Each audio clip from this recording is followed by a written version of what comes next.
el fondo de qué es lo que se va a tratar hoy día.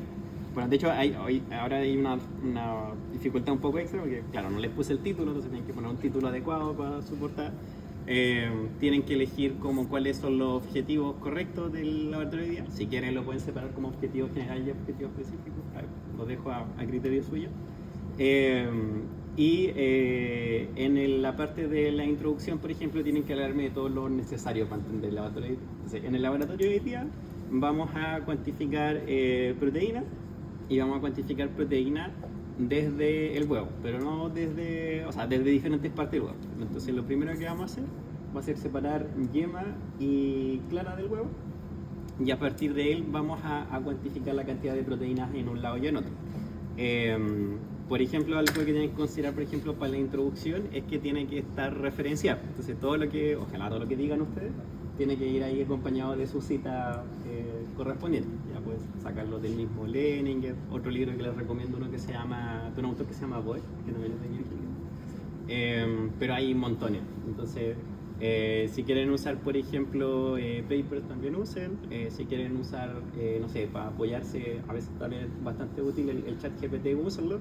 Pero asegúrense de revisar bien las citas, porque el chat GPT a veces inventa citas. Entonces, y lo otro que tienen que fijarse es usar citas que sean confiables. Entonces, por ejemplo, no pueden usar, no sé, Wikipedia les va a ser muy útil para aprender, pero no pueden citar a Wikipedia.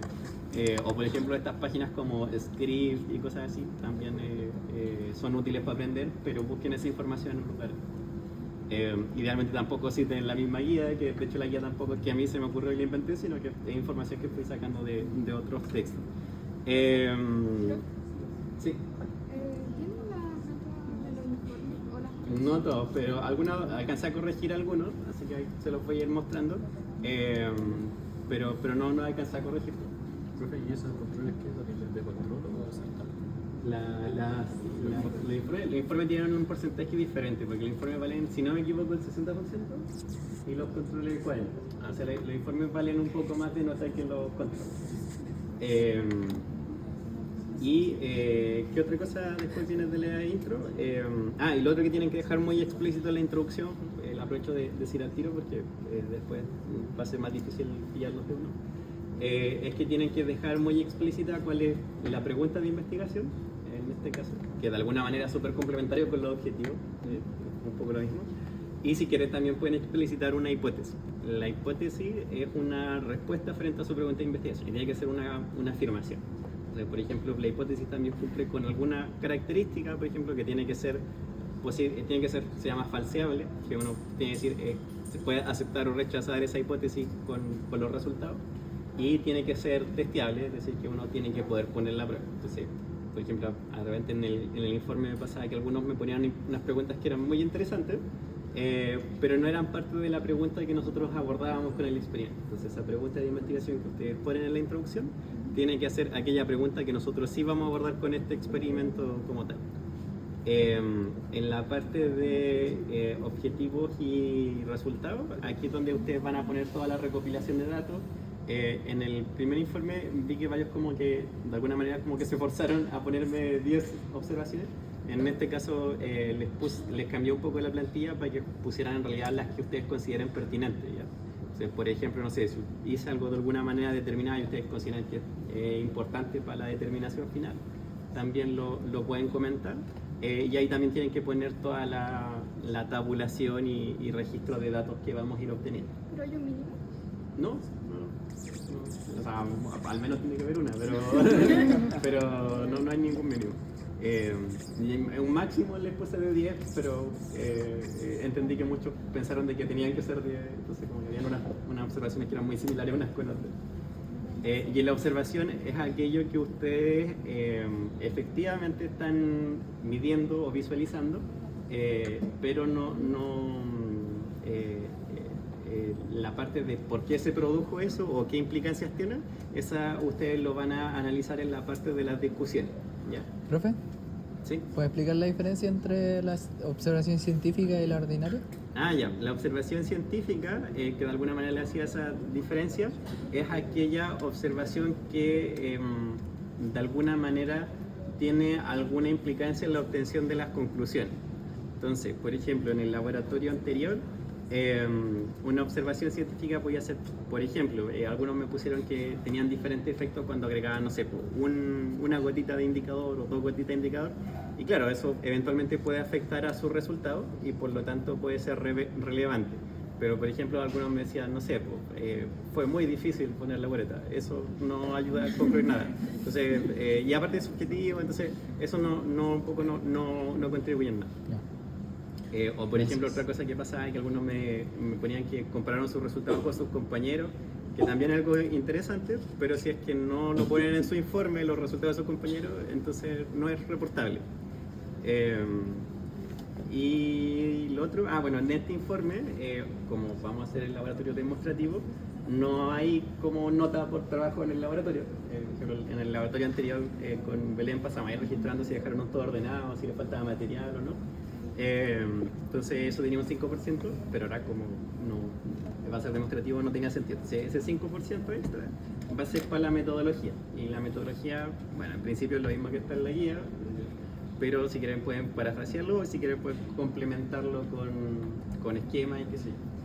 Otra cosa que tienen que considerar es que todos los esquemas, gráficos, diagramas y todas esas cosas tienen que citarlo en su texto. Por ejemplo, si yo pongo un gráfico, pongan, no sé, pues, como se ve en el gráfico 1, se ve tanto y tienen que definir. ¿A qué se refiere con metodología? En la metodología que escriban el protocolo de lo que vamos a hacer ahora. Profe, en la metodología se puede escribir con lo que nosotros observamos acá, Sí, tal por cual, supuesto, sí. sin necesidad de una fuente. Tienen algo que así. usarlo, no es necesario fuente. Ya, pero- No, pues eso no es necesario. Las cosas que pueden tener fuente puede ser la introducción, que decía así, y la conclusión, o sea, las discusiones. Las discusiones también pueden usar fuentes a veces para contrastar lo que ustedes están diciendo. Por ejemplo, no sé, pues, quieren mencionar de que otro autor obtuvo un resultado parecido, no sé, lo pueden usar. Más que nada en eso. Y lo otro que había que iba a comenzar, no me acuerdo. Bueno, y en las discusiones van a poner en el fondo el desglose en el fondo ahí donde ustedes se pueden extender de qué es lo que se desprende. Le puse también en la plantilla le puse una hoja extra que salen algunas recomendaciones generales. Por ejemplo, en el laboratorio, o sea, en el laboratorio anterior, a nadie, por ejemplo, le descarté por no escribir en tercera persona porque nadie como que lo entendía así, pero en general los informes se escriben como en tercera persona en cuanto a pronombre. Es decir, por ejemplo, uno dice observé tal cosa o observamos, sino que uno dice se observó tal cosa. Solo como una cuestión de formalidad. Y en la conclusión, que es importante que lo mencionen, es que mencionen, por ejemplo, explícitamente si se cumple o no se cumple el objetivo. Y ahí además todo lo que ustedes consideren que es relevante. Por ejemplo, no sé, pues, si lograron, no sé, pues, aprender algún protocolo en particular o demostrar algún principio en particular, también lo ponen. Así que eso por ahí de lo que se me va del informe. ¿Hay alguna duda que tengan por ahí dando vueltas? Y si nuestra hipótesis es incorrecta, O sea, si la hipótesis, por ejemplo, se rechaza, se rechaza. Por ejemplo, ponte tú, a ver, el objetivo en principio de hoy día es determinar, por ejemplo, la concentración, no sé, de proteínas en yema y en huevos. Por ejemplo, una hipótesis podría ser, oye, mira, la yema tiene más proteínas por tal y tal razón. Y después ustedes hacen la medición y efectivamente encuentran que la yema, o sea, tiene menos proteínas que la clara. Entonces ahí es lo que tendría que decir, se rechaza la hipótesis. No era así. Eso. ¿Hay alguna otra duda que tengan dando vuelta? La extensión, ¿cuántas páginas más o menos tiene que ser? No se preocupen tanto por la extensión, porque de hecho que sea más largo no significa que sea mejor. Pero de hecho como que lo único que les puse fue el máximo. Por ejemplo, la introducción, que máximo fueran de 2 páginas. Pero puede ser desde media plana. Ahí depende cómo lo vayan ordenando. De hecho, si quieren, si le agregan, por ejemplo, esquemas, eso también como que va de alguna manera ocupando espacio. Entonces, para que en realidad me interesa el contenido, que en el fondo que me pasen muchas hojas de algo. entonces la metodología de la introducción tiene que ir como los pasos que están en la guía Claro, lo mismo que está en la guía. y los materiales que También, sí. Ahora van a ver cuáles vamos a usar y cuáles no. Ya. Entonces, dicho eso, bueno, en la guía había una serie de cosas que era más que nada para entenderlo, pero... puse la costumbre de ponerlo a hablar. Entonces, en la guía van a tener una parte que justamente salen los materiales, los reactivos y el procedimiento. Y la primera parte, si se fijan, es separar la clara de la yema al huevo. Entonces, yo soy súper torpe con eso. Así que, si a alguien le gusta la pastelería, hay que se acerque para poder separar la clara de la yema. ¿Cuándo mayonesa? Ya. Así que tenemos este huevito. ¿Hay un puro huevo? Sí, yo creo. No la podéis cagar. Entonces, en un vasito, deja la yema, tiene otro la clara. ¿Quieres guantes? ¿Son necesarios? Son M. No, una está bien, sí. No tenemos más huevos, sí. Para nada presionado. La semana pasada compré dos, pues se me rompió uno, y esta semana... Claro. La mañana está cerrado. No, se consiguen servir la clase. No considero ese pequeño gran detalle. Ya, paso uno, separar.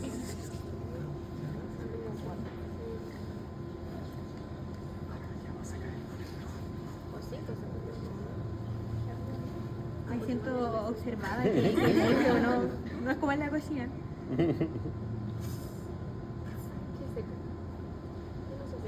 No, si no, ven, profe.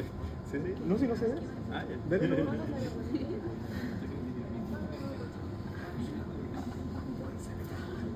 Oh, maestra. Yo no sé hacer eso. Tiene que estar así como sin nada, porque igual le queda un poquito de... Lo menos posible, pero ahí tampoco tan exacto. Más me importa que entiendan un poco de qué se trata lo que vamos a hacer hoy día, que ahí determinemos con exactitud todo lo que vamos Estamos. ¿Y lo dejo el otro? a hacer. Sí, ahí en ese mismo brazo. No se tiene que romper. No, sí, de hecho lo vamos a moler. Ah, ya. Me relajo. Sí, sí. Igual no se ve más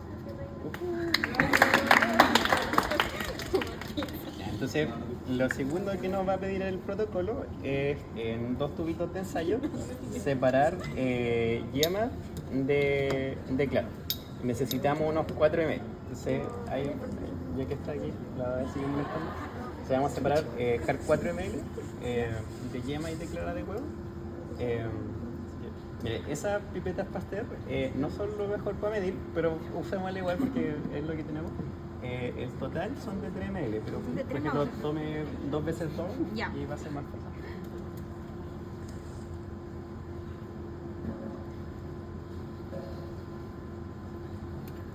O sea, ahí no, vamos a separar la yema de la...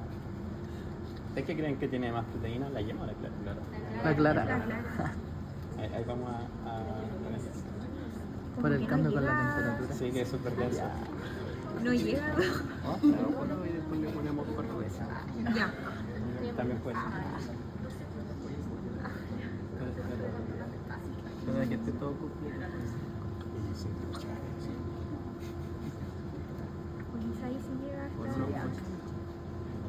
Ahí llega hasta ahora.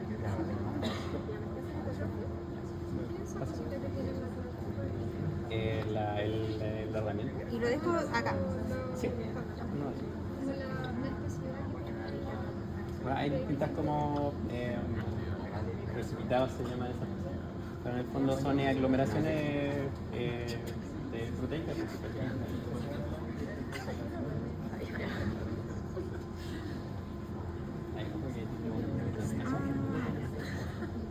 Profe, ¿ahí qué se hace? Le pongo más.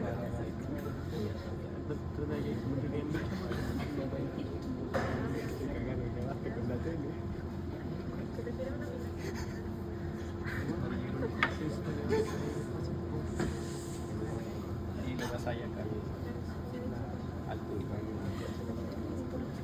Igual quedó con... Y nos faltaba uno más. no, fueron 2 dedos. 2 y en realidad le falta como 0,5. Ah. Sí.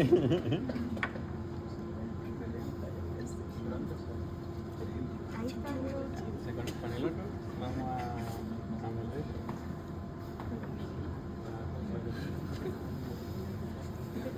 Lo vamos a moler para que quede lo más líquido posible y poder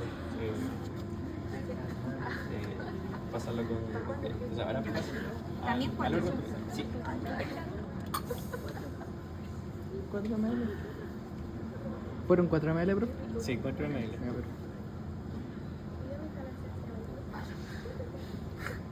También vi que tenían como hartas confusiones con el concepto de precisión y exactitud, que son cosas que significan, tienen significados diferentes por si acaso. La exactitud básicamente significa que tanto se acerca el valor de una medición al valor real que tiene ese algo. Por ejemplo, en este caso, qué tan exacto sería en el fondo la medición de ese volumen al volumen real. Entonces, hay ciertos elementos que son más exactos que otros. Por ejemplo, la pipeta Pasteur no es muy exacta. Entonces, por ejemplo, quizás sería mejor usar, no sé, una pipeta graduada, pero dado que no fue muy difícil obtenerlo, vamos a usar esa. Sí, porque igual se queda como... Sí, sería como en el plástico. Ahí hay 4 también. ¿Sí? Sí. Bacán. Muchas gracias. Y la precisión es que tanta cercanía hay entre mediciones. Por ejemplo, un elemento preciso es aquel que en el fondo cuando hago hartas mediciones tiene valores muy similares entre sí. Ahora es muy común en el fondo de que sean mediciones diferentes. Por ejemplo, cuando ustedes medían con la bureta, tenían 3 volúmenes de gastos distintos y eran similares, algunos por ejemplo, no sé, variaban de 0,1 ml, pero aún así hay un error, y es porque cualquier herramienta que nos sirve para medir algo tiene un error asociado. Entonces eso es normal. De hecho, como que algunos como que de alguna manera como que poco menos expresaban de que algo debería tener la misma medición siempre, y eso en la vida real no va a ocurrir porque las herramientas no son perfectas. Entonces, lo siguiente que vamos a tener era añadir a cada uno de ellos 10 ml de la muestra de tampón fosfato. Entonces, para ello vamos a usar nuestra pipeta graduada y vamos a utilizar estas propipetas. Ahí recuerden, ojo, que cuando uno utiliza estas cosas, después tiene que sacarlas, porque si las deja así de lado, se puede ensuciar la propipeta. ¿Pero qué función tiene el fosfato en este caso? El tampón fosfato va a ayudar como a amortiguar el pH, justamente. Entonces, las proteínas son súper sensibles a los cambios de pH. Y es naturaleza. Claro, entonces justamente el tampón fosfato va a permitir darle un pH que esté ahí más o menos como estable. Entonces, cosa de que si uno le agrega algún otro elemento que sea ácido base, no te varíe el pH demasiado abruptamente. Entonces, de hecho también es súper útil ese concepto de la denaturación de proteína. La denaturación de proteína, uno altera básicamente la estructura tridimensional, pero no la estructura primaria. Entonces, que las proteínas son en el fondo una cadena de varios aminoácidos que están pegados. Entonces, cuando uno denatura algo, por ejemplo, no sé, si lo calentamos, estamos alterando la manera tridimensional, pero no estamos alterando la estructura primaria. Entonces, eran 10 ml. Entonces, le vamos a agregar.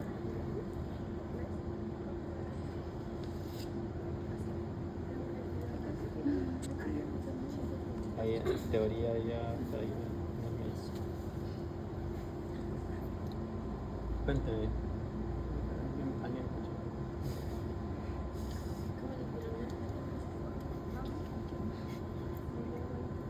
Sí. Igual de hecho.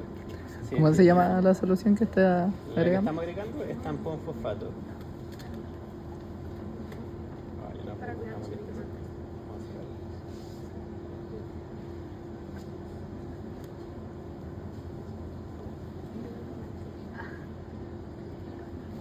Tampón fosfato tiene básicamente, tiene la base conjugada, el ácido y la base conjugada del fosfato. Oh, me equivoqué. No, pero ahí podemos ver.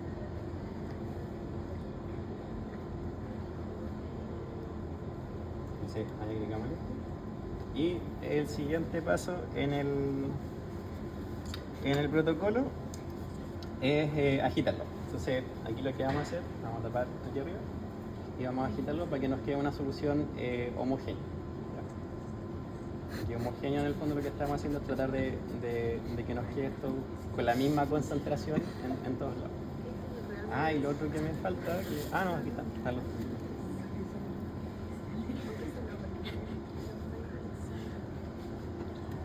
Y esto de acá. Esto lo hacemos con relativa suavidad, porque bueno, cuando uno agita mucho también las proteínas las puede romper, básicamente. Bueno, entonces por eso como que hay que hacerlo con relativa suavidad, relativa, poco tal. Ese es el merengue, ¿no? Claro. Ahí le preguntamos. Después no vamos a terminar con nada el programa de cocina. Claro. Ya, entonces ahora los vamos a pasar a unos tubitos, que son estos tubitos de aquí, ¿ya? Los tubitos se les conocen como tubitos de microcentrífuga, algo así. Centrífuga. O también se les conocen comúnmente como tubitos Eppendorf porque la marca se llama Eppendorf. Y tienen una capacidad de máximo de 1,6 ml.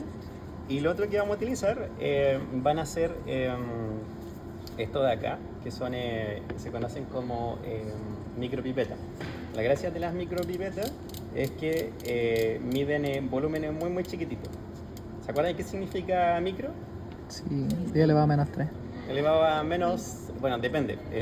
En el caso de acá, básicamente el micro es un número, 10 elevado a menos 6. Entonces, el mili es a menos 3. Ya. Entonces, por ejemplo, un microlitro es 1.000.000 de veces más chico que un litro. Entonces,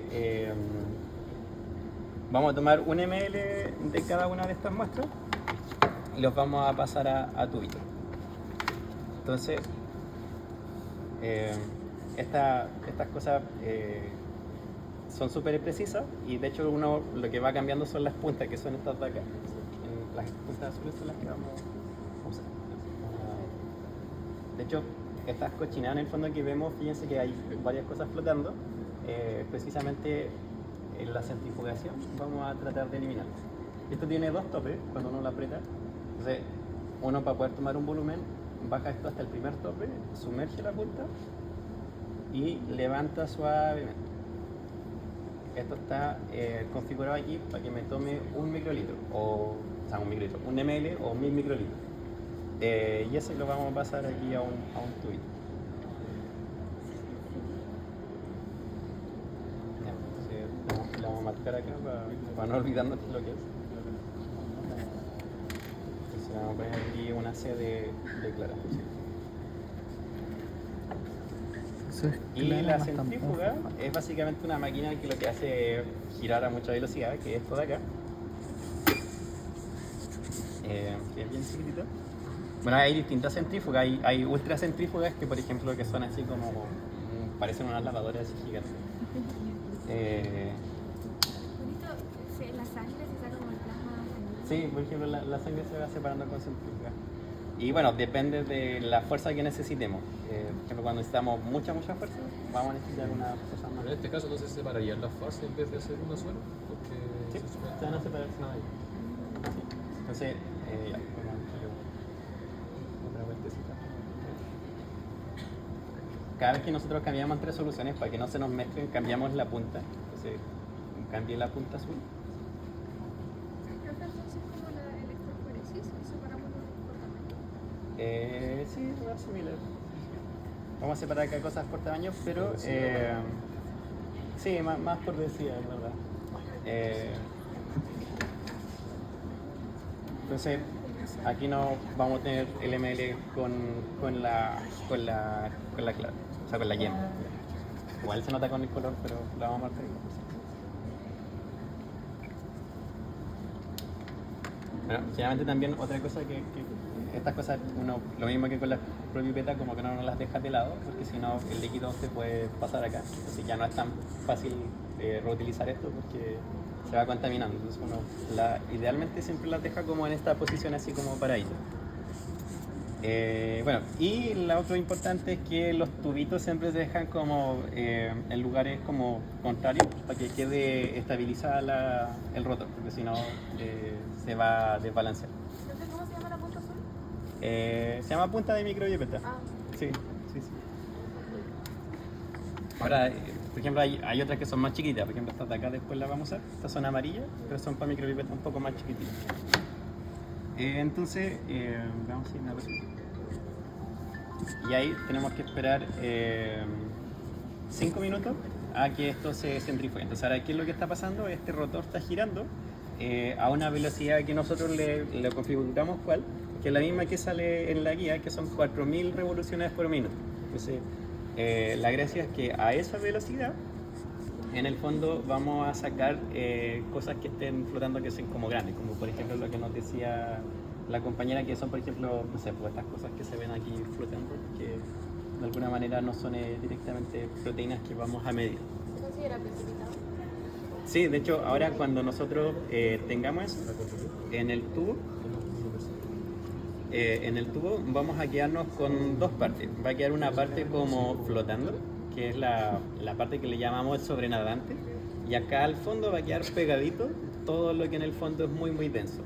Y eso que es muy denso se le va a llamar pellet. Por si acaso. Sí, pellet. ¿Cómo lo da la comida de los perros? Sí. ¿Por qué se llama pellet? Porque así es una aglomeración. ¿Pellet o pellet? Pellet. ¿Con doble L? Sí, con doble L. Con P, Sí. con E. Ya. Entonces, ¿cuál es la gracia? Es que en el fondo vamos a sacar todos los contaminantes que son mucho más grandes que las proteínas, y las proteínas nos van a quedar aquí en estado, nos van a quedar ahí flotando en lo que es el sobrenada. Entonces, cuando termine esto de agitarse, nosotros vamos a rescatar los sobrenadantes y vamos a botar los pellets, que en el fondo va a ser contaminante. Entonces, ¿hay alguna pregunta que les vaya surgiendo por ahí? ¿Las proteínas no se rompen con ese movimiento? No, con esa velocidad no. ¿Cómo se rompen así? Es que igual eso no lo hace con mucha violencia. Es que luego se va notando a veces como en la aparición de espuma. Ahora, la centrifugación se usa también para separar cosas con distintas densidades. Incluso en biología después van a ver hay una técnica que se llama centrifugación fraccional. Entonces uno puede separar los distintos organelos con centrifugaciones, por ejemplo. O por ejemplo, no sé, en la sangre también uno puede separar todo lo que son los componentes que tienen células, como las plaquetas, los glóbulos rojos, los glóbulos blancos, del resto que va a ser el suelo. Entonces, eso también es súper útil.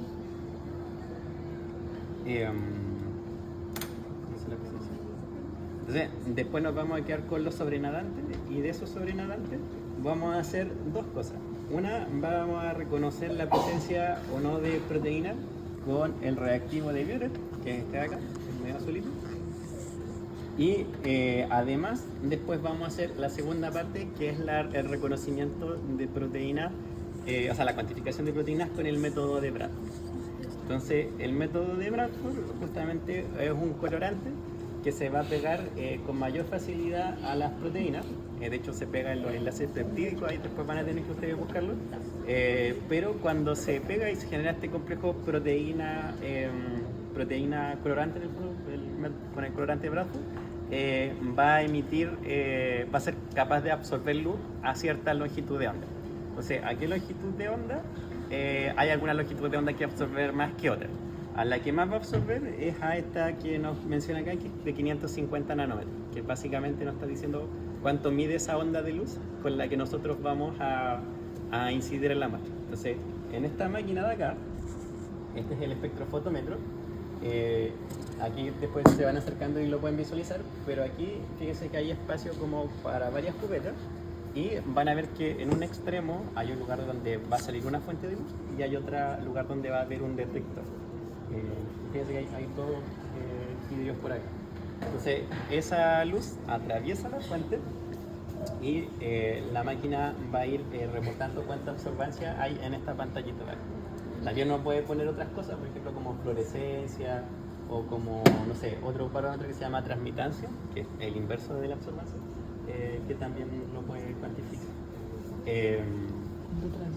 Y bueno, en el fondo esa luz que le vamos a pasar, si uno no se tiene luz blanca, uno la puede descomponer, ¿cierto? Si uno le pone un prisma, como no sé, como estos carátulas de Pink Floyd, uno lo que puede hacer es descomponer la luz en distintas longitudes de onda Y resulta que en esta máquina, de hecho, uno podría también poner la muestra y ver a cuál longitud de onda hay mayor absorción. El complejo de Bradford con proteína, donde mayor luz va a absorber es a los 550. Entonces, por eso que vamos a usar esa luz a 550 nanómetros. Ahí ya paró. Tenemos que esperar un poco que deje de llenar. Y ahí vamos. Entonces, les voy a mostrar esto ahí. Fíjense que hay una parte líquida y hay una parte donde está el pellet, que es lo que está al fondo del tubito. Esto, realmente uno no lo debería mover mucho porque mientras uno más lo mueve, en el fondo más se va a ir disolviendo.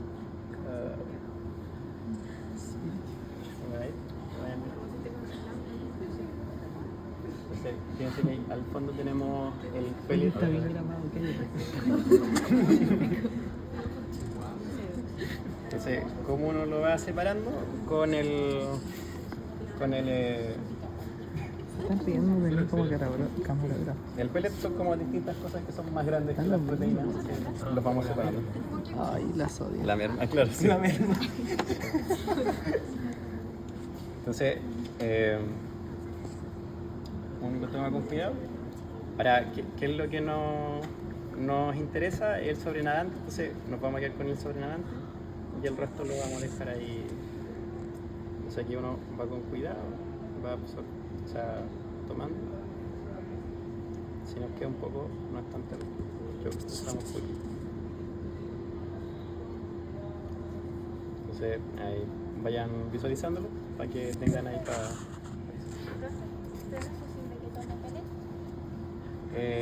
idealmente uno como que tiene mucho cuidado con no llegar con la punta hasta el pellet para no tomar pellet.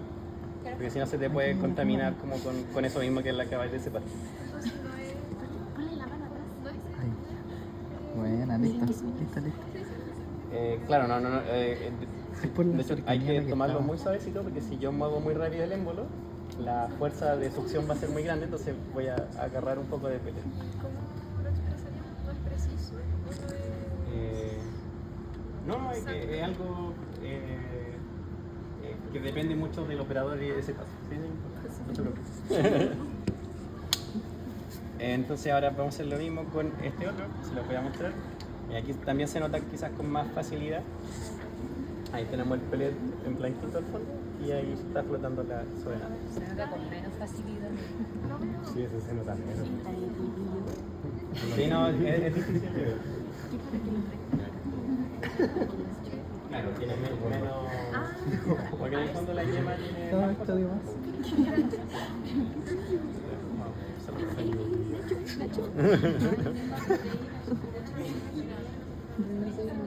Entonces viene con menos cosas. ¿Profe, por eso más proteína? No No sé, se necesariamente. veía re poco. No necesariamente. Cantidad de concentración.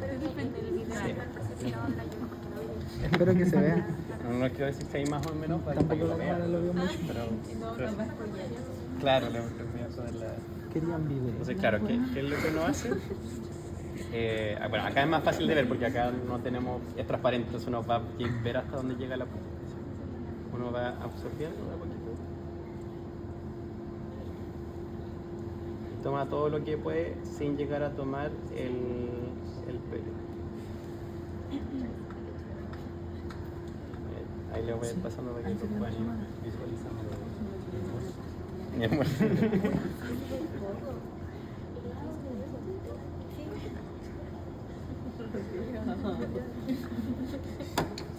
Y eso es todo lo que vamos a usar. Sí, aquí vamos a ver. Ahora más.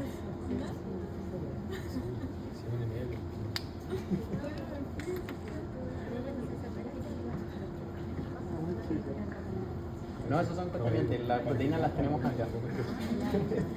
Acá también tenemos proteínas. Y esos son los que ahora vamos a cuantificar. Sí, ese es el pellet. Vamos a hacer dos cosas. Primero vamos a hacer el método de Vibret. Y para ello necesitamos tomar 0,3 ml Y los vamos a meter en un tubo de ensayo y le vamos a agregar el reactivo de Biuret y ahí vamos a visualizar qué es lo que va. Entonces, 0,3 ml en microlitros es lo mismo que 300 microlitros. Entonces, ¿qué es lo que vamos a hacer acá? Nos movemos hasta 300.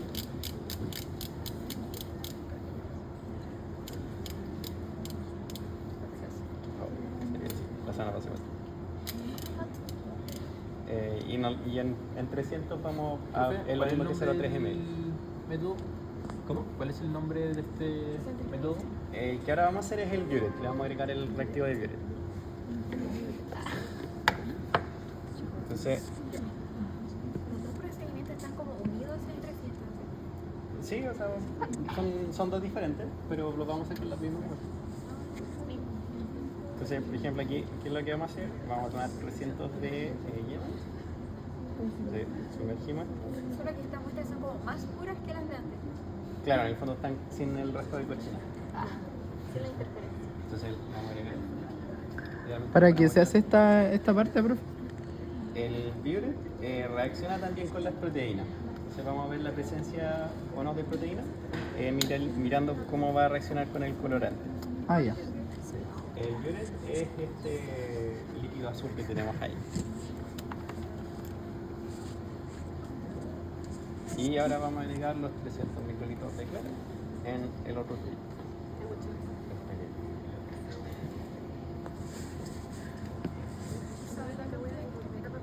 Sí, 300 microlitros. O 0,3 ml, que es lo mismo. Sí, aquí lo podemos. Entonces, ¿cuántos Biuret le agregamos? Hay que hizo su guía. ¿Cuántos Biuret le vamos a agregar? Ah, la que quede. Si lo dejo de lado, no se moja la esponjita. ¿Qué pasa?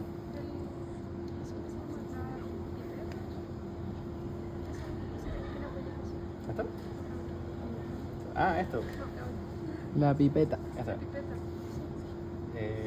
O sea, las puntas de las pipetas hay que botarlas, pero sí, idealmente hay que dejarlo siempre para ahí. Pero el otro, el que está. Ese, si lo dejo de lado, Ah, ya, se moja el algodón.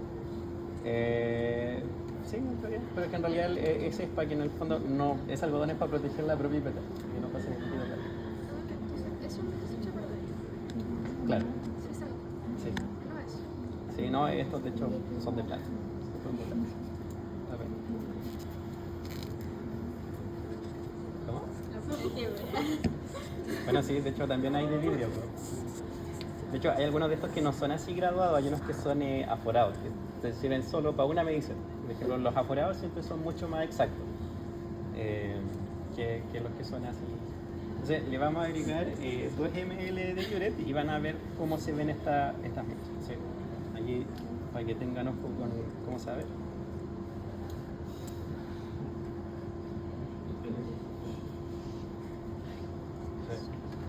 Fíjense qué va a pasar con la yema. Se va a visualizar así. Entonces, ahí vayan pasando. Oh, se pone morado. Vayan mirando cómo se. Vamos a ver.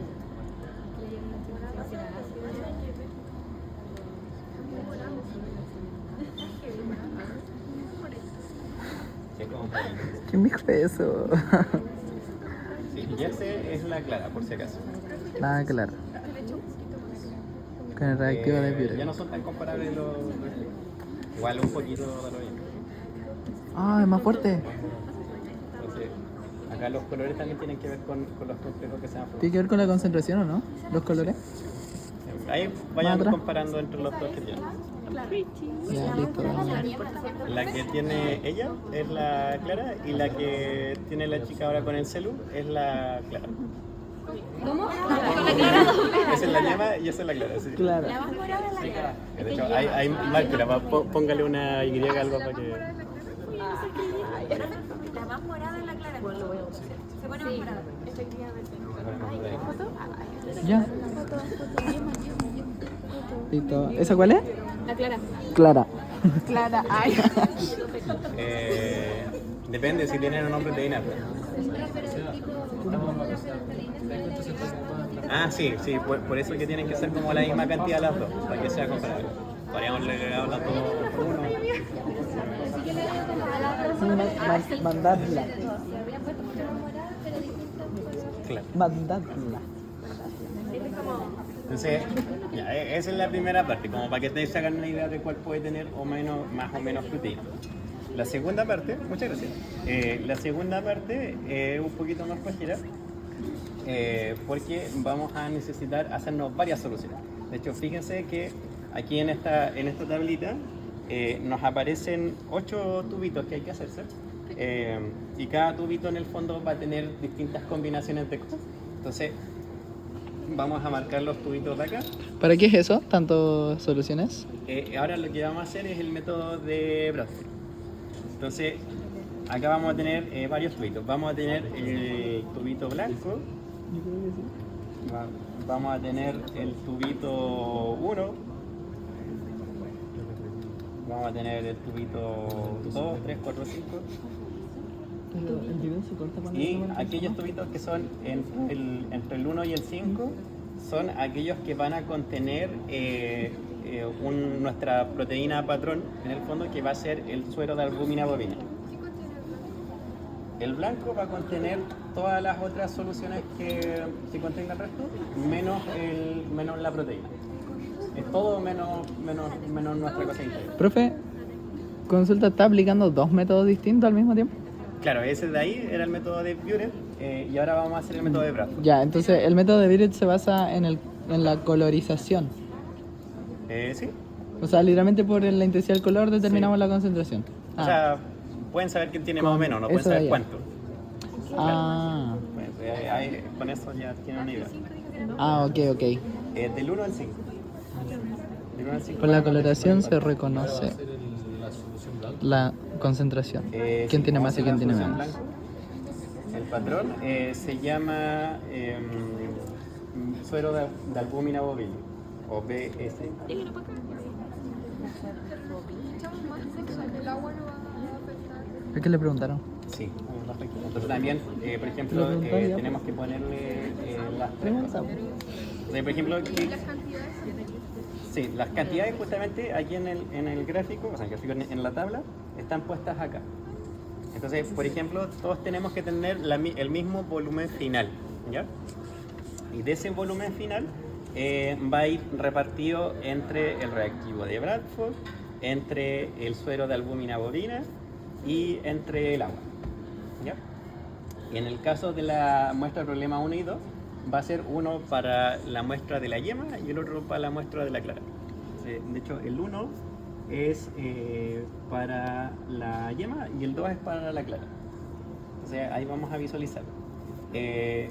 Nuestro control en el fondo es una solución que tiene suero de albúmina bovina. Esta es una proteína que se extrae desde la albúmina de las vacas, por eso se llama así. Y de hecho viene así en estado sólido. Entonces esta solución, ¿qué fue lo que hicimos? La disolvimos en patrón con tampón fosfato, ¿ya? Para que esté igual que nuestra muestra de problema. Acuérdense que nuestra muestra de problema tenemos ya sea la clara o la yema, ya sea la clara o la yema, disueltas en tampón fosfato también, ¿ya? Entonces va a poder compararlo. El tampón fosfato tiene un ácido y una base de fosfato. Claro, entonces ¿qué va a hacer para poder mantener los rangos de proteína? Claro. ¿Y a qué concentración está esta solución madre de suero de albúmina bovina o de BCA? Está a 100 miligramos por ml, ¿ya? 100 miligramos por ml. La Eso lo preparé yo, concentración del suero disolviendo albúmina este bovina. mismo polvito. Entonces, no, esto no es grasa de vaca, esto es la proteína albúmina de las vacas, que se sacó de la vaca. ¿Cuál era el tubo 1? ¿Cómo? El tubo 1 yema. La muestra de problema 1 va a ser yema y la muestra de problema 2 va a ser clara. ¿Y los demás? Son Y las blancos, demás ¿no? van a ser las que van a tener nuestro patrón, que va a ser la albúmina bovina.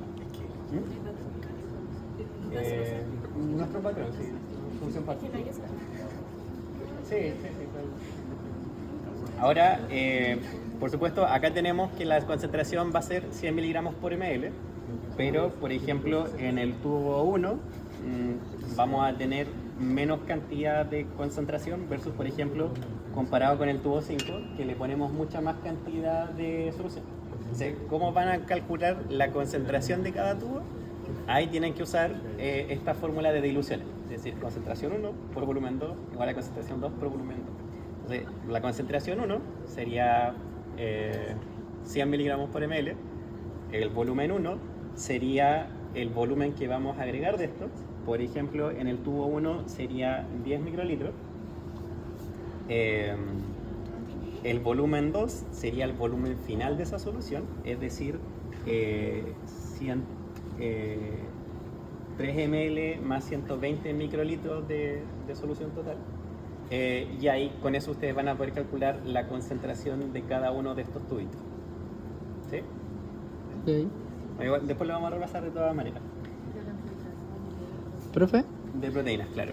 la cantidad que sacó de la centrífuga, una parte de esa cantidad la ocupó para el reactivo que cambia de color y la otra parte la está ocupando con este otro método. El otro lo guardamos para usarlo para este otro método. Entonces los tenemos aquí reservados. Ya. Y usamos solo 300 microlitros. Entonces, ¿qué es lo otro que hay que tener en consideración? Bueno, idealmente esta proteína debería ser lo más cercano a la proteína que nos vamos a encontrar en el huevo, ya sea en la yema o en la clara. Entonces, por ejemplo, ¿qué proteínas tenemos en el huevo?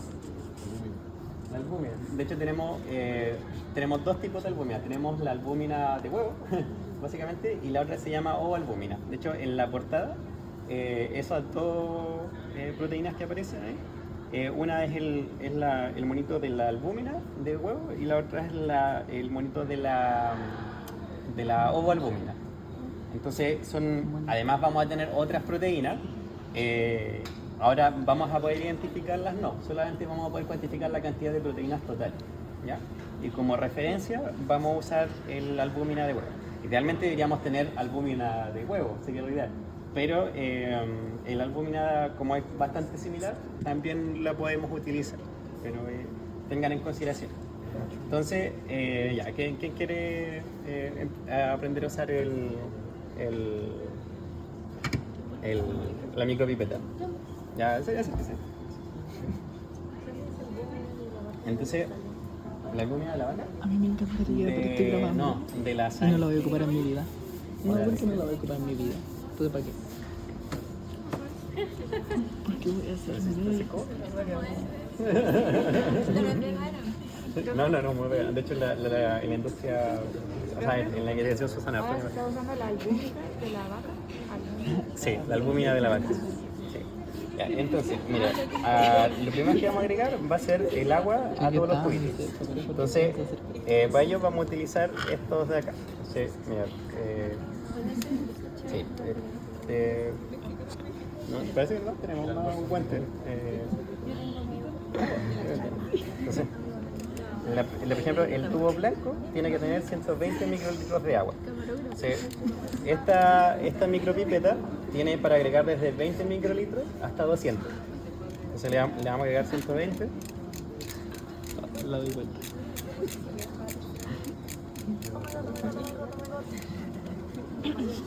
Y vamos a agregar agua en un poquito más.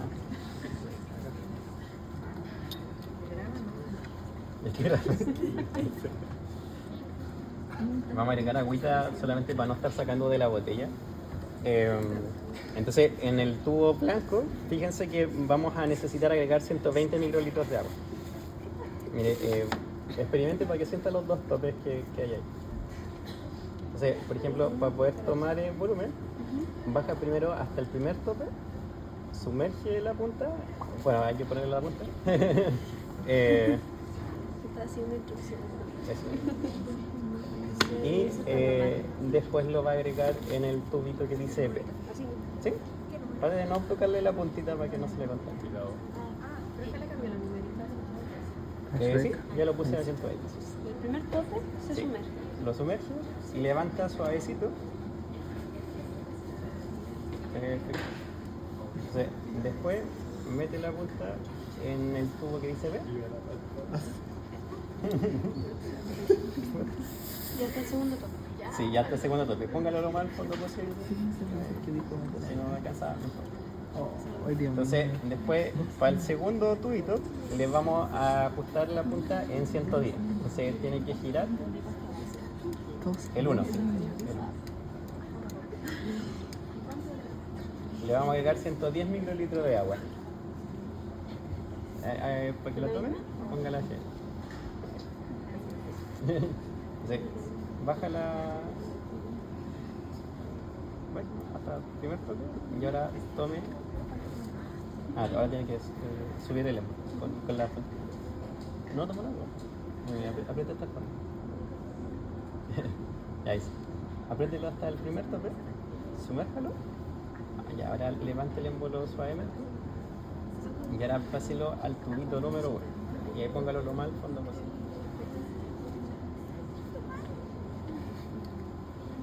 Entonces, ahora para el tubito número 2 hay que ponerlo en 90 microlitros. Se lo está haciendo mal.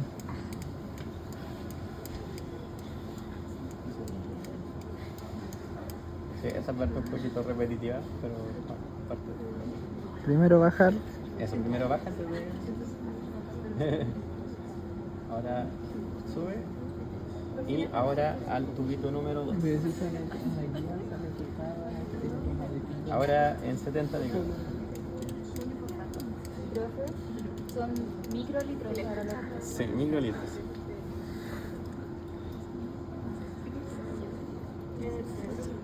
En el 3. Lo más al fondo posible para que... Hasta el segundo tope le puse, ¿cierto? Sí, ahora a 40 microlitros.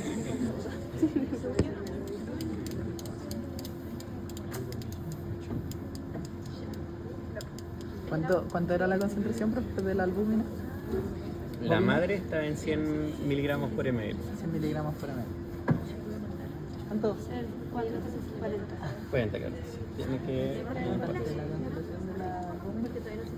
Y en el 5 va sin agua. Entonces ahora le tenemos que agregar el BCA. Son 100 miligramos por mililitro. Entonces cambiamos la punta para no mezclar el agua con el BCA. Le ponemos... ¿Sí? Entonces, para el tubo 5, le tiene que agregar 120 microlitros de BSA. ¿No alcanzará?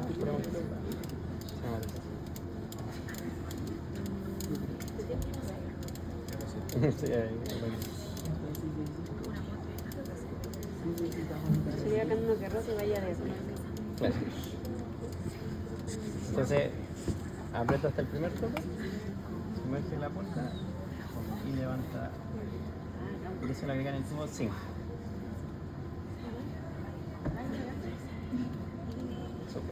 Entonces, ahora lo cambia a 80.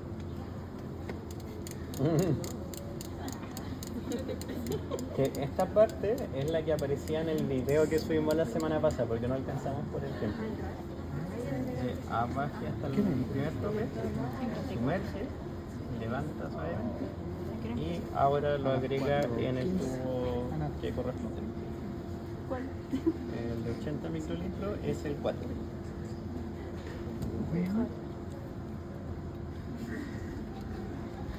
Entonces ahora lo cambia a 50 microlitros.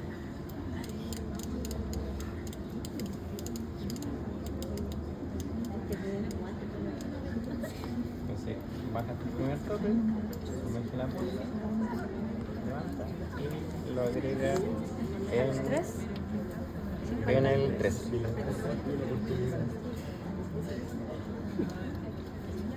Ahora a 30 microlitros estamos agregando lo mismo que son estos de acá. Entonces baja hasta el primer tope, sumerge la punta, toma los 30 microlitros y eso corresponde al tubo número 2.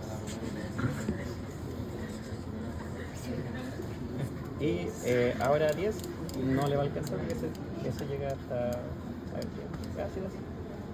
No debería. No sé, ¿qué hora es?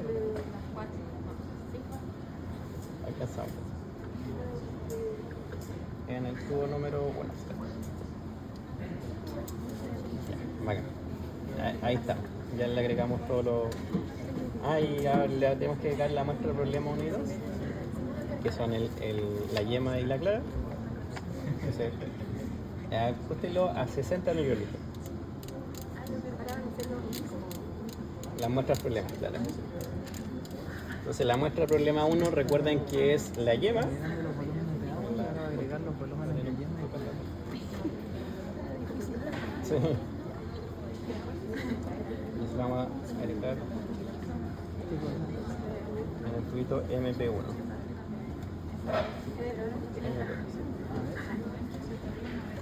De 60 microlitros. Y le cambia la puntita para la MP2.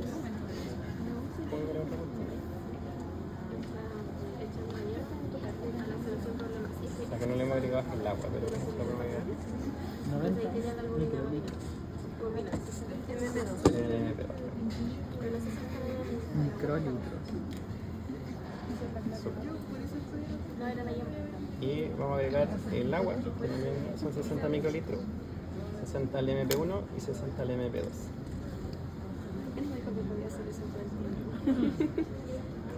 ¿Cuántos son? 60.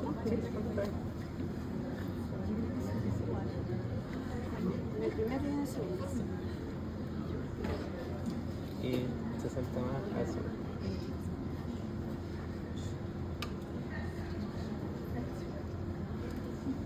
Una de las cosas que uno se tiene que fijar en la punta de la micropipeta es que no queden burbujas, porque si quedan burbujas significa que en el fondo no está agregando menos volumen del que uno quiere.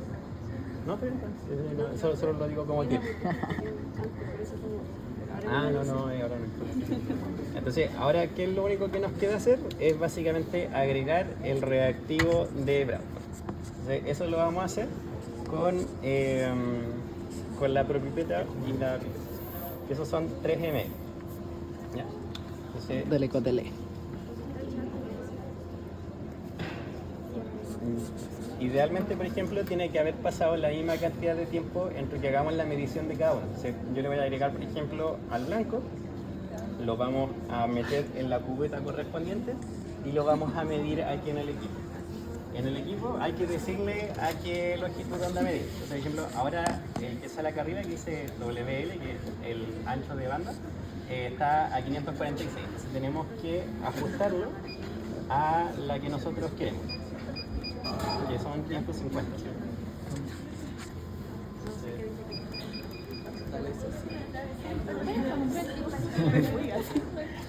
Ahora la máquina nos va a medir solo la absorbancia a 550. Entonces, el primero que vamos a medir va a ser con nuestro querido nanómetros. ¿Sabes qué significa nano? Significa elevado al menos 9. Tiene que ver con el futuro. Sí, y ahí, bueno, y por culpa de esto fue demostrativo porque el Bradford es más o menos caro. Entonces nos tuvimos que conseguir con el profe Ortiz en otro laboratorio random. ¿Por qué se envuelve en aluminio? Porque es reactivo a la luz. Entonces, por eso. Sí, o sea, no es que va a explotar, pero pierde como la efectividad. Son 3 ml. Entonces, le vamos a poner al blanco, fíjense. Entonces, así se ve el blanco, que no es blanco, pero en el fondo que este es el reactivo. Y claro, justamente el mismo colorcito del reactivo de Bradford Solar. Estas cubetitas tienen que ser de un material transparente. Pueden ser de cuarzo, que ahora estas que vamos a usar son de cuarzo. También pueden ser, por ejemplo, de plástico. Tienen una parte opaca y una parte clara. La parte clara trato yo de no tocarla nunca. Y esta uno la va a poner acá en la máquina. Entonces, fíjense que el blanco tiene un nivel de absorbancia base. Entonces, este nivel de absorbancia base ustedes se lo van a restar después a todas las otras marcas. Que para que lo anoten es 0,726. Ese es el nivel de absorbancia. 0,726. No lo vamos a botar para que lo hagan a mano. La muestra blanca tiene agua, tiene reactivo de Bradford y tiene agua de reactivo. Con la muestra desconocida y el blanco, simplemente se hace la diferencia en absorbancia. Claro, vamos a tener que, en el fondo, este 0,726 o 25, ¿qué significa? En el fondo es cuánto está absorbiendo el vidrio por un lado y la solución de Bradford más la solución de... Pero me refería a que simplemente se calcula con la diferencia, la resta. Claro, se va a restar nomás. El problema y la solución. Agua y Bradford. Y bueno, y el vidrio. Entonces, lo vamos a poner aquí al ladito. Van a ir viendo cuáles son las diferencias de solución. Entonces ya, el siguiente que vamos a agregarle es a la muestra número 1. Entonces... ¿Y a todos se le agrega? A todo se le agrega 3. Hay una burbuja molesta.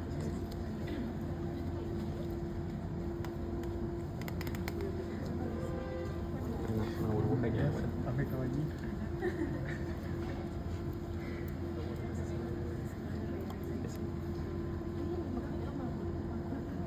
No, el mismo. Sí, la misma solución. Entonces le vamos a agregar al número 1 y fíjense cómo se va a ver. Ahí está, lo voy a hacer naranja. Claro. Entonces, este lo vamos a mover. Este es la muestra número 1, el tubo 1. Tiene un poquito de BSA, tiene Bradford y tiene agua. El que tiene la menor concentración. Entonces, fíjense que este azulito. Y ahora vamos a medir cuánto es la absorbancia de esto, que sí tiene el complejo Bradford proteína. O sea, ahí para que lo vayan anotando, espera un ratito que se estabilice, pero es 1,420. ¿Y eso sería menos del 0? Claro, esto es menos la absorbancia del blanco. No sé cuál era esa solución. La que tiene la número 1. La 1. La 1. Vaya. Entonces, ¿anotaron? El número es 1,424. Ahí, bueno, ahí, menos mal que ustedes están anotando. Entonces, ahí lo vamos a ir dejando al ladito para que lo vayan visualizando. Ahora vamos a agregar el Bradford al tubo número 2, que este tiene en teoría más ¿Por qué otro con aluminio? porque el reactivo de Bradford reacciona con la luz. Entonces, Ese era el que tenía 90. claro, este es el que tiene 30 microlitros de BCA. El 2. Tiene 90. ¿No? 10. Ah, no, 30.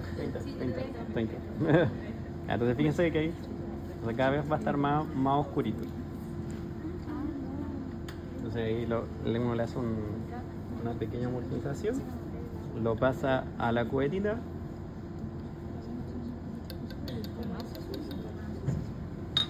y vamos a medir.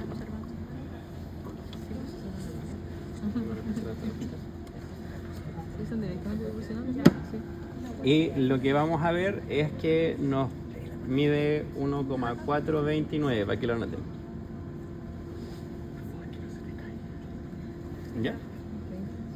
Entonces, con estos distintos tubitos que tenemos distintas concentraciones conocidas de BSA, vamos a hacer lo que es la curva de calibrado. En estricto rigor, esa curva de calibrado que nos permite obtener de esta ecuación de Lambert-Beer es el llamado coeficiente de extinción molar. ¿En el 3 se calcula eso? Vamos a hacerlo con los tubos que van entre el 1 y el 5. Ah, ok. Con esos 5 tubitos vamos a calcular el coeficiente de extinción molar. Entonces ahora vamos a agregarle al tubito 3.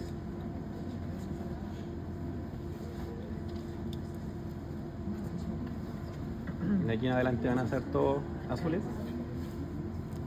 Y vamos a medir cuánto es la absorbancia que nos da.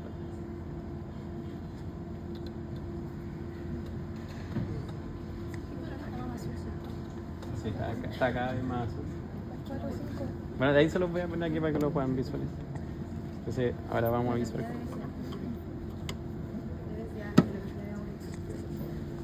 Entonces, este nos da 1,386. Va bajando. Porque va... Pero disminuyendo la cantidad. ¿El uno cuál fue? ¿El que tenía más? No, menos concentración. menos concentración. Ahora estamos aumentando. Y cada vez va a ir disminuyendo más la absorbancia. El segundo dio más. No sé. El primero fue el blanco, ¿no? No, el blanco era aparte. Ah, ya. Sí, sí. Entonces, ahora vamos a ver el tubito número 4. Me encanta. No te nota mucho la diferencia. Ah, sí se nota. Claro, de hecho la diferencia uno con el ojo humano no la va a visualizar mucho, sino que el que lo nota es el efecto fotómetro.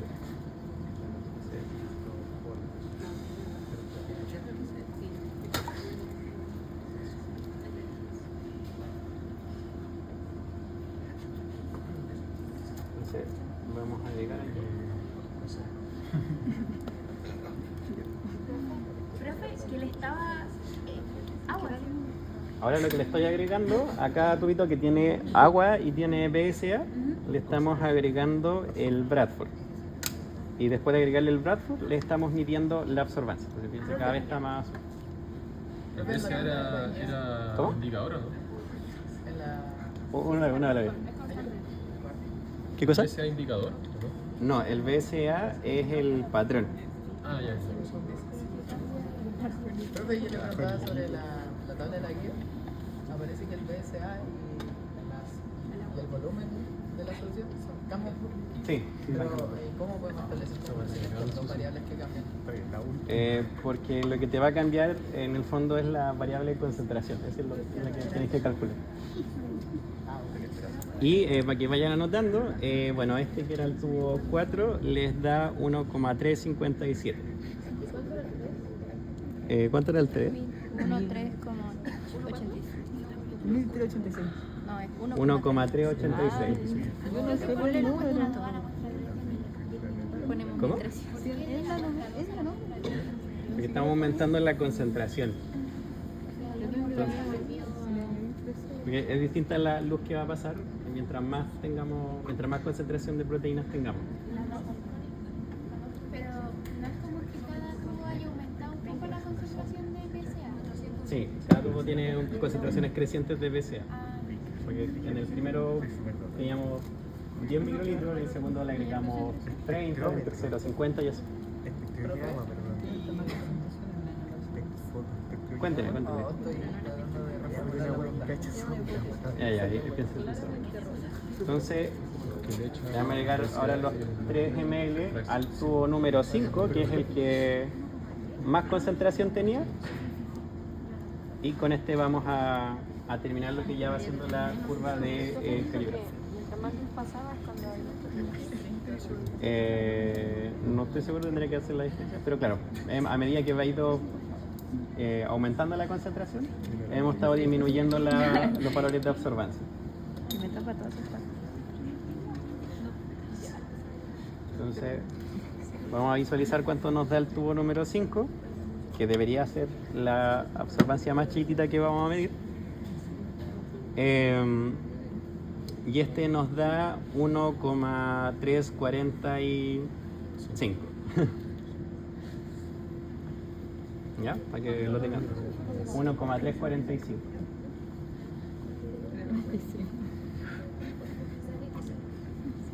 Aquí también está anotando compañero. Y ahora tenemos la duda entonces, ¿cómo vamos a determinar las muestras próximas?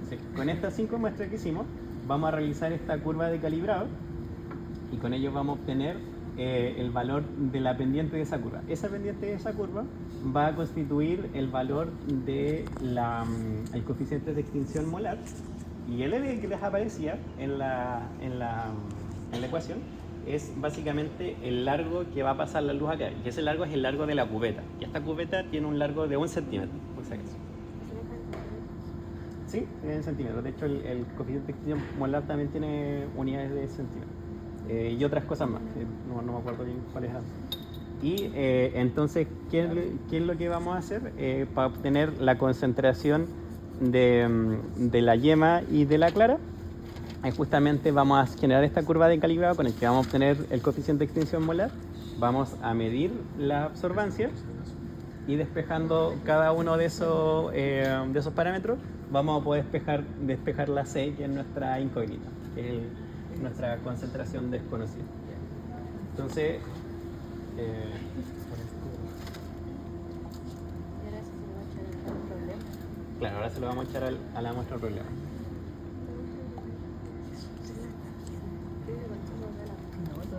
Sí, entonces con esto vamos a poder obtener la concentración. La muestra problema 1, ¿se acuerdan qué lo que era? Entonces vamos a ver cuánto es la absorbancia de la yema.